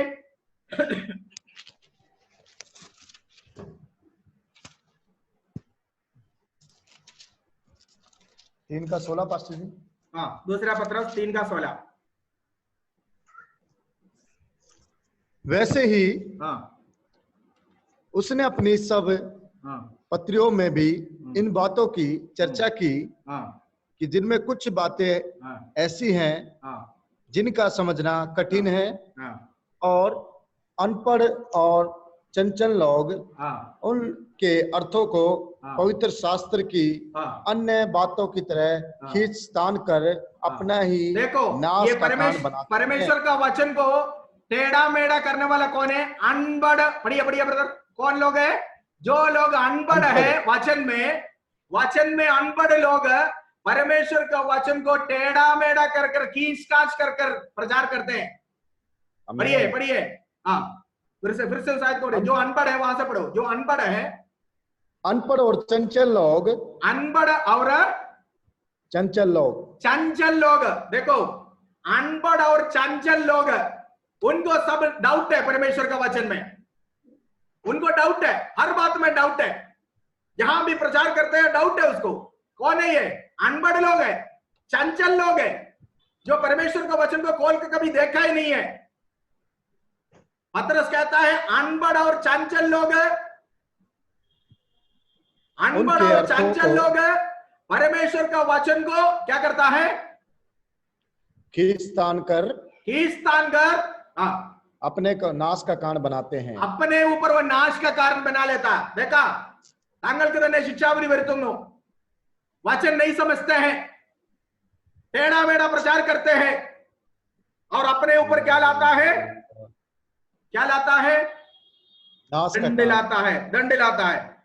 और पौलुस कहता है, पौलुस के पास क्या कोई आभूषण नहीं था? पौलुस के पास कोई धन नहीं था?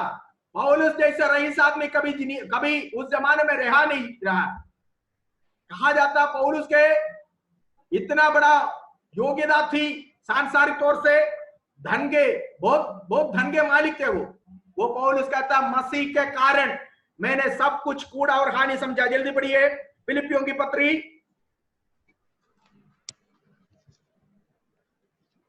3:7 और 8 पढ़िए। पौलुस सब कुछ त्याग दिया, अपना रिवाज त्याग दिया। हाँ, फिलिपियों की पत्री 3:7 और 8। 3:7-8। परंतु जो बातें मेरे लाभ की थी उन्हीं को मैंने मसीह के कारण हानि समझ लिया, वरन मैं अपने प्रभु यीशु मसीह यीशु की पहचान की उत्तमता के कारण सब बातों को हानि समझता हूँ, क्यों जिसके कारण मैंने सब वस्तुओं की हानि उठाई और उन्हें कूड़ा समझता हूँ। देखो, पौलुस के पास सोने की चांदी की कोई कमी नहीं था, पौलुस के पास धन की कोई कमी नहीं था। पौलुस जहाजों का मालिक था, जहाज का नहीं, जहाजों का मालिक था। लेकिन वो पौलुस कहता है मसीह के खातिर, मसीह का पुनरुत्थान प्राप्त करने के लिए मेरे लिए जो भी चीजें लाभदायक था, यहूदी होने का, और फारिसी होने का 8वां दिन में खतना पाया हुआ और गमालियल के चरणों पर बैठकर पढ़ाई किया, ये सारे योग्यता, सारे यहूदी धर्म की रीति रिवाज से, यहूदी धर्म की सब कुछ वो पौलुस ने कहता है मसीह के खातिर मैंने क्या किया है, क्या किया, कूड़ा समझा सर, कूड़ा समझा। और वो पौलुस कहता है जो बातें पीछे रह गया, मतलब हमारा पुराना जीवन में, मसीह में आने से पहले हमारा जो पुराना जीवन था ना, उन जीवन में जो कुछ आप कर आए हो, उन जीवन में आपने जो कुछ किए हो, वो सब कुछ आपको भूलना। 3:14 पढ़िए, 3:14। निशाने की ओर दौड़ता चला जाता हूं ताकि वह इनाम पाऊं जिसके लिए परमेश्वर ने मुझे मसीह यीशु में ऊपर बुलाया है। कहता है कि मैं पीछे की ओर छोड़कर, पुरानी बातों को मैं छोड़कर आगे की ओर, निशाने की ओर दौड़ता हूं, पुरानी बातें मैं भूल जाता हूं। यदि कोई मसीह में, वही पौलुस है जो कुरिन्थियों की पत्री में कहा, यदि कोई मसीह में है वो है एक नई सृष्टि। पौलुस जब नई सृष्टि बना, पौलुस ने यहूदी धर्म से संबंधित हर चीज को त्याग दिया।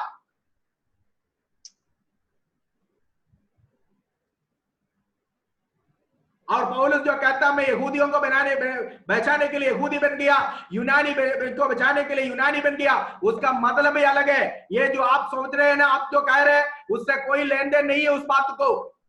वो अन्य जाति जो आप समझ रहे हैं वो अन्य जाति नहीं है जो पौलुस ने समझा।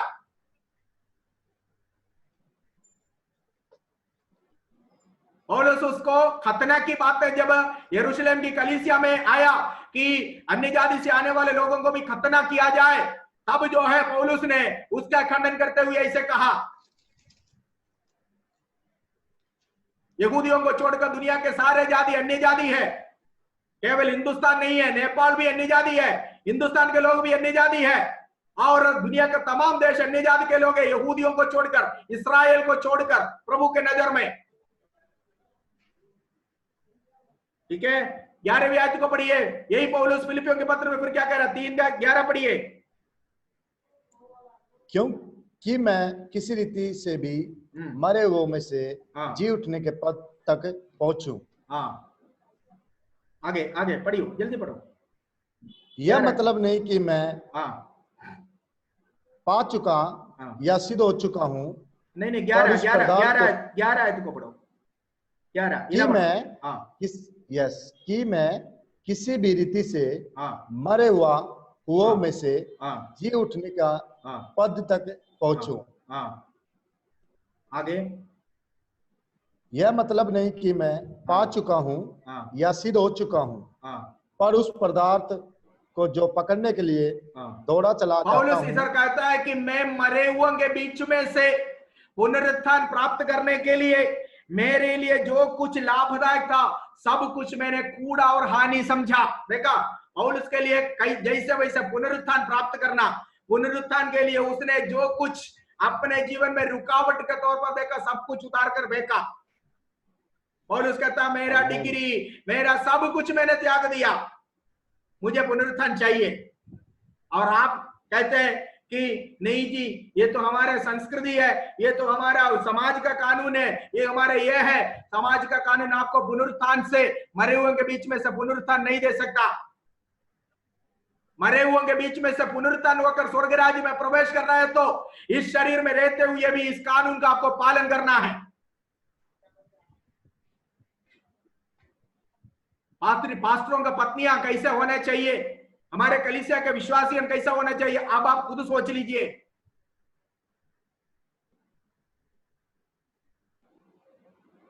पौलुस कहता है कोई भी तुम्हें चतुराई से गलत शिक्षा में ना डाले। पढ़िए एफिसियों की पत्री 5, एफिसियों की पत्री में आइए, एफिसियों की पत्री में, एफिसियों की पत्री 5:6। कोई तुम्हें व्यर्थ बातों से धोखा ना दे, कोई तुम्हें व्यर्थ बातों से धोखा ना दे, क्योंकि इन्हीं कामों के कारण परमेश्वर का क्रोध आज्ञा न मानने वालों पर भड़कता है। पौलुस कहता है कोई भी तुम्हें व्यर्थ बातों से धोखा ना दे। बहुत सारे शिक्षक है जो कहते हैं कोई बात नहीं, हमारा तो नया नियम है, हमें तो पुराना नियम लागू नहीं है, कोई बात नहीं, ऐसे हो जाएंगे कर व्यर्थ बातों से कोई भी तुम्हें धोखा ना दे। बल्कि उसका पूरा आयत पढ़ने के लिए समय नहीं है। 9वीं आयत को पढ़िए, क्या लिखा हुआ है? क्योंकि 7वीं आयत, सॉरी 6 ये इसके कारण 6 7 8 9 जल्दी पढ़िए। इसके कारण कोई तुम्हें व्यर्थ बातों से धोखा न दे, क्योंकि इन्हीं कामों के कारण परमेश्वर का क्रोध आज्ञा न मानने वालों पर भड़कता है। परमेश्वर का क्रोध आज्ञा न मानने वालों के ऊपर भड़कता है। मतलब परमेश्वर के ये वचन न मानने वालों के ऊपर परमेश्वर का क्रोध भड़केगा। आगे, इसलिए तुम उनके सहभागी ना हो, क्योंकि इसलिए तुम उसकी सहभागिता ना हो, तुम उनके बीच में उनके साथ संगति नहीं करना। आगे 9वीं आयत में, क्योंकि तुम तो पहले अंधकार थे, परंतु आप प्रभु में ज्योति हो। आगे, प्रभु की ज्योति के संतान के समान चलो, क्योंकि ज्योति का फल सब प्रकार की भलाई और धार्मिकता और सत्य है। 9वीं आयत में क्या लिखा हुआ है? इसलिए क्योंकि ज्योति का फल नहीं, उससे ऊपर 8वीं आयत में, क्योंकि इसलिए क्योंकि तुम पहले अंधकार थे, परंतु आप प्रभु में ज्योति हो। आगे, अतः ज्योति की संतान के समान चलो। आगे, क्योंकि ज्योति का फल सब प्रकार की भलाई और धार्मिकता और सत्य है। आगे, और यह परखो कि प्रभु को क्या भाता है। वही है जो मैंने ढूंढा। ये परखो कि प्रभु को क्या भाता है। आगे, आमीन। आगे, यह परखो कि प्रभु को क्या भाता है। देखो, अंधकार, कोई कुछ कहा ये नहीं है, पहले तुम अंधकार था, अभी तुम ज्योति है। अभी तुम्हें स्वयं परखना चाहिए कि मेरा प्रभु को क्या भाता है इस वचन के अनुसार। दुनिया क्या कहता है वो नहीं है, समाज क्या कहता है वो नहीं है, बल्कि आपको परखना है कि प्रभु को क्या भाता है आपसे। आमीन। यकीन पौलुस कहता है एफिसियों की पत्री में 4 अध्याय में, पुराना मनुष्य को उतारो। पढ़िए 4 का 17। इसलिए मैं यह कहता हूं कि प्रभु में मैं आग्रह करता हूं कि जैसे अन्य जाति लोग अपने मन की अनर्थ रीतियों पर चलते हैं, तुम अन्य जाति जो ये सब कुछ करते हैं ना, जो तुम कहते हो ये सब अन्य जाति करते हैं, वे लोग अपने व्यर्थ बुद्धि के अनुसार चलते हैं। यस, अन्य जाति जो अपने व्यर्थ बुद्धि के अनुसार चलते हैं, तुम उनके नाई अनपढ़ होकर नहीं चलना। तुम परमेश्वर की सेवक हो, परमेश्वर की सेवक की पत्नियां हो। तुम अन्य जातियों के नाई नहीं करना। तुम अलग किए हुए लोग हैं, एक पवित्र कार्य के लिए अलग किया हुआ लोग हैं। प्रभु का नियम संदूक कंधे में उठाकर चलने के लिए अलग किया हुआ केहात के लोग हैं। तुम केहातियों है तुम। अन्य जातियों के नाई उनकी व्यर्थ बुद्धि के अनुसार वो चलते हैं, इसलिए तुम उनके नाई नहीं चलने का है। आगे 18, क्योंकि उनकी बुद्धि अंधेर हो गई है। और क्योंकि उनकी बुद्धि अंधेर हो गया है। अवर बुद्धि, उनके बुद्धि अंधेर हो गया है। ठीक है, एक और आयत पढ़कर समाप्त करूंगा। हमारा शरीर प्रभु का मंदिर है, हम चलता फिरता मंदिर है। मंदिर पवित्र होने चाहिए। दुनिया की इन तमाम चीजों को हमारे शरीर में लाकर, हमारे शरीर में टांग कर, हमारे शरीर में लगाकर उस पवित्र मंदिर को अपवित्र नहीं करना। प्रभु ने कहा है जो मेरे मंदिर को नाश करेगा मैं उसको भी नाश करूंगा। प्रभु ने कहा है पौलुस के द्वारा। पौलुस आखिरी में एक चेतावनी देता। पढ़िए रोमियो की पत्री 16 अध्याय का 17-18 आयत को पढ़कर समाप्त करेंगे। रोमियो की पत्री 16वीं अध्याय का 17-18। अब हे भाइयों मैं तुमसे विनती करता हूं कि जो लोग उस शिक्षा के विपरीत जो तुमने पाई है फूट डालने और ठोकर खिलाने का कारण होते हैं, ताड़ लिया करो। हाँ देखो, और उनसे दूर पौलुस रहो। कहता है, मेरे भाइयों, जो उपदेश मैंने तुम्हें दिया, अभी तक जो मैंने बोला, पौलुस की उपदेशों से, पतरस की उपदेशों से और पुराने नियम के उपदेशों से ही मैंने बोला। मैं कोई नया बाइबल नहीं इस्तेमाल किया। आपके हाथ में जो बाइबल है उसी को इस्तेमाल करके उसी से आयतें निकाल कर आपको बताया। पौलुस कहता है, इसलिए जो कोई इन उपदेशों के विरुद्ध प्रचार करता है उनसे दूर हट कर रहो। आगे आगे, क्योंकि ऐसे लोग, क्योंकि ऐसा करने वाले लोग प्रभु यीशु मसीह के नहीं, पेट की सेवा करते हैं। क्योंकि ऐसे करने वाले लोग प्रभु की सेवा नहीं करते हैं, वो केवल अपनी पेट की सेवा करते हैं। मतलब ये सोचते हैं कि ऐसा पूरा खरा वचन में प्रचार करूंगा तो कलीसिया खाली हो जाएगा, लोग कम हो जाएंगे, लोग कम होगा तो ऑफरिंग कम हो जाएगा, ऑफरिंग और विश्वास कम हो जाएगा, इसलिए मेरी आमदनी कम हो जाएगा, इसलिए मैं पूरा वचन नहीं बताऊंगा। ऐसे वचन को छुपा कर रखकर लोगों को कोई बात नहीं, कोई बात नहीं, कोई बात नहीं करके अंडा मुर्गी जैसे दूध पिलाती है, इसी प्रकार दूध पिलाएंगे, देंगे देंगे देंगे देंगे कर कर देने वाले कहने वाले लोग अपने पेट की पूजा करते हैं, पेट की सेवा करता है, प्रभु की सेवा नहीं करता है। ऐसा शिक्षक लोग, ऐसा पादरी लोग, हाय उन पर, उनके ऊपर हाय, क्योंकि वे परमेश्वर के वचन को छुपा कर प्रचार करते हैं। वो प्रभु की नहीं बल्कि वो अपनी पेट की सेवा करने वाला है। जो कोई पादरी, जो कोई शिक्षक इन वचनों को खरा इसी तरह प्रचार नहीं करते हैं, ऐसा करने से कलीसिया खाली हो जाएगा, लोग नहीं आएंगे कर कर डरते हैं। वो प्रभु से नहीं डरते हैं बल्कि वो अपनी आमदनी कम होने से डरते हैं, वो पेट की सेवक है। इस कारण पौलुस कहता है, ऐसा लोगों से, ऐसा प्रचारकों से, ऐसा शिक्षकों से हमें दूर रहना है, क्योंकि वे प्रभु की सेवक नहीं है बल्कि वे अपने पेट की सेवक है। आमीन। और वे कैसे लोगों को चपेट में लाता है, पढ़िए उस आयत को फिर से पढ़िए।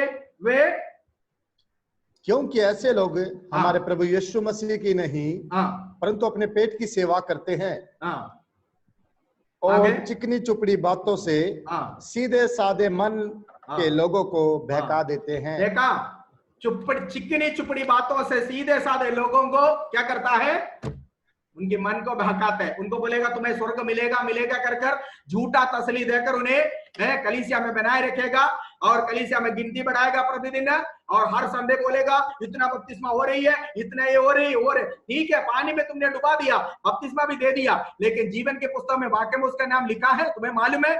तुम उसका जीवन का वचन, खरा वचन अगर नहीं प्रचार किया तो वो स्वर्ग में नहीं होंगे। परमेश्वर के ये वचन, परमेश्वर की व्यवस्था के विरुद्ध जो कोई इस संसार में जीवन बिताएगा उनको पादरी हो, विश्वास हो, स्वर्ग नहीं मिलेगा। क्योंकि ये लिखा हुआ वचन पुराना नियम और नया नियम से जो कुछ मैंने बोला वो केवल मेरे लिए, केरल के लोगों के लिए नहीं लिखा हुआ, दुनिया के सारे मानव जाति के लिए लिखा हुआ है। आमीन, प्रेज़ द लॉर्ड, हालेलुया। अब हम सोचे कि हम कहां पर हैं। हम चिकनी चुपड़ी बातों से सीधे साधे लोगों को बहकाने वाले, भटकाने वाले लोग नहीं होने चाहिए। भले आपके कलीसिया में 4 या 5 ही रह जाए, कोई बात नहीं, प्रभु है आपकी सेवा के लिए बुलाया हुआ है। परमेश्वर का वचन का कड़क प्रचार कीजिए, परमेश्वर का वचन को खुलासा करके उनको प्रचार कीजिए, ओपनली खोल कर आप बताइए सच्चाई ये है, मानना है तो मानो। आप देखो, एक शॉपिंग मॉल में भी लोग सामान बिकते हैं, रेडी पर भी बिकते हैं। शॉपिंग मॉल में सामान लेने के लिए जाता है, बार्गेनिंग नहीं है, प्राइस लिस्ट वहां पर लिखा हुआ है, लेकर जेब में पैसा है तो लेकर बिल देकर चले आता है। लेकिन रेडी वाला जब आते हैं वही चीज बेचने के लिए, आप उनके साथ बार्गेन करते हैं। क्यों करते हैं? रेडी वाले से तो बार्गेन करते हैं क्योंकि वो साधारण व्यक्ति है, उनके साथ हो सकता है। लेकिन शॉपिंग मॉल में जाकर, मॉल में या कोई अन्य मॉल में जाकर बार्गेन करते हो? नहीं करते हैं, नहीं करते। इसी तरह बहुत सारे पादरी लोग,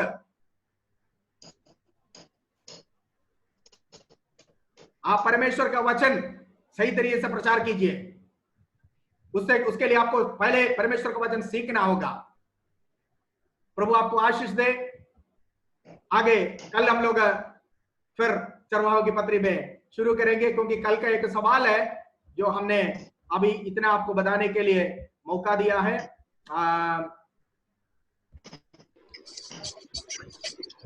अभी जो डाउट है बता दो। डाउट ऐसा डाउट पूछना है कि परमेश्वर के वचन के आधारित हो और जो आपको जवाब दे सके।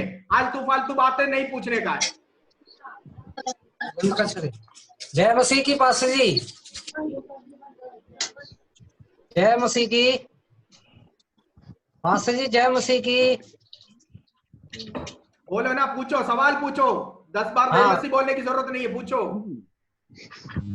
पास्टर जी सवाल है, सवाल जो हमने कल किया था उसका तो जवाब मिल गया और हम समर्थन करते हैं इस बात का कि आप श्रेष्ठ दास के द्वारा हमें उस बात का समर्थन मिला कि अन्य जातियों के साथ हमें संबंध नहीं रखना है। तो एक बात आती है कि जैसे आज पवित्रता के बारे में जो बोला गया, तो परमेश्वर का वचन में हमने ऐसे देखा है, पढ़ा है, दाऊद राजा कहता है कि मैं माता के गर्भ में आपके द्वारा उत्पन्न हुआ। जैसे कि बाहर की पवित्रता जरूरी है या अंदर की। यीशु मसीह ने शास्त्री और फरीसियों से कहा, तुम लोटे और थाली को बाहर से तो मांजते हो और अंदर तुम्हारे गंदगी भरी हुई है। तो ये वचन क्या दर्शाता है? पवित्रता, कौन सी पवित्रता के बारे में प्रभु यीशु मसीह ने बोला? शरीर का खतना या हृदय का खतना? हमारे प्रेरितों की कलीसिया, नए नियम की कलीसिया शरीर के खतना के बारे में नहीं बताती है, हमारे हृदय का खतना होना चाहिए। और पवित्रता की बात आती है तो प्रभु यीशु मसीह की पवित्रताई में जीवन जीने के लिए उसमें लिखा नीति वचन, उसका नीति वचन में हम जब पढ़ते हैं नीति वचन और उसका 20:9 में लिखा है कि कौन कह सकता है कि मैंने अपना हृदय शुद्ध किया और मैं पवित्र हुआ। तो यीशु मसीह का लहू हमारे लिए बहाया गया क्योंकि हम पापी थे,